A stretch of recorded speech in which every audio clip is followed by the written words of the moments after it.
This is to all Christianity who's been in Christianity for some time now.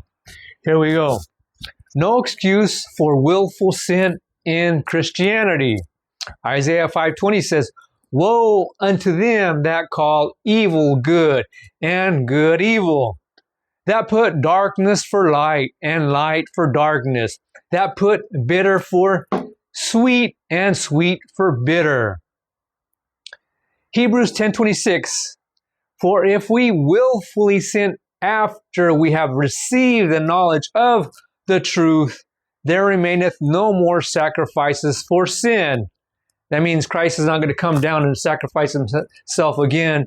If you willfully keep sinning, that's it. If you willfully sin, you're going to end up in the lake of fire. James 2:12 says, "As they shall be judged by the law," or the 10 Commandments of liberty. Let me read that again. James 2:12, "As they shall be judged by the law of liberty." The 10 Commandments liberate you from sin. That's why we want to have a personal relationship with the Father and others by obeying the 10 Commandments. Romans 2:12, "And as many have sinned in the 10 Commandments or the law shall be judged by the law," or the 10 Commandments. That's God's standard of judgment, is this moral law, the 10 Commandments. That's why it's so important as Christians that's been in Christianity for some time now to walk in them daily. That is what it means to take up your cross.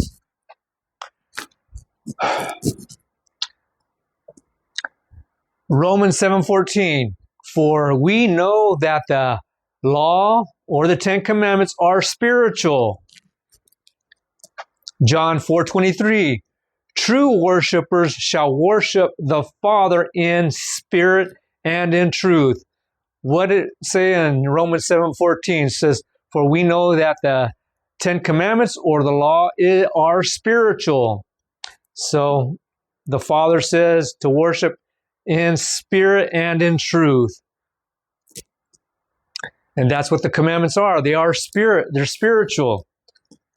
1 John 5:3, "His 10 Commandments, or God's 10 Commandments, are not grievous," which means they are not burdensome, oppressive, or some type of heavy rules.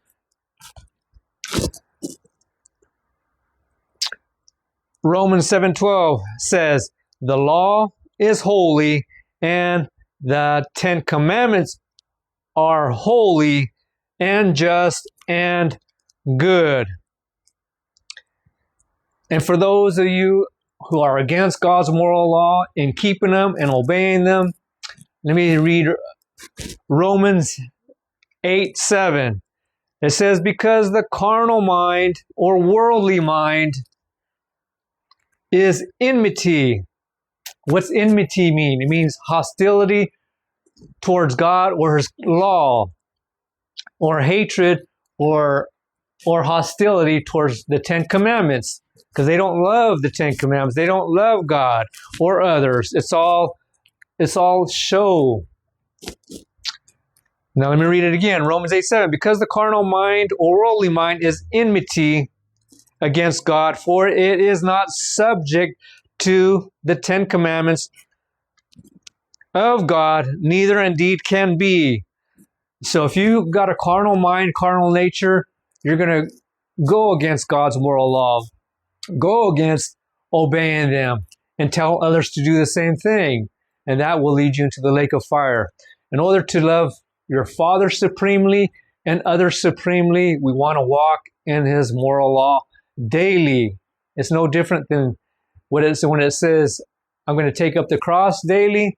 That's what it means. Take up the cross daily. Turn away from your sin because of God's love, grace, and mercy. Because of God's grace is why we walk in the law daily.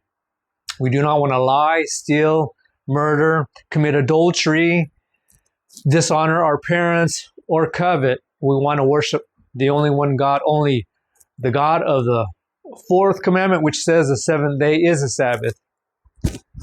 That's it for now. I am the repair of the breach.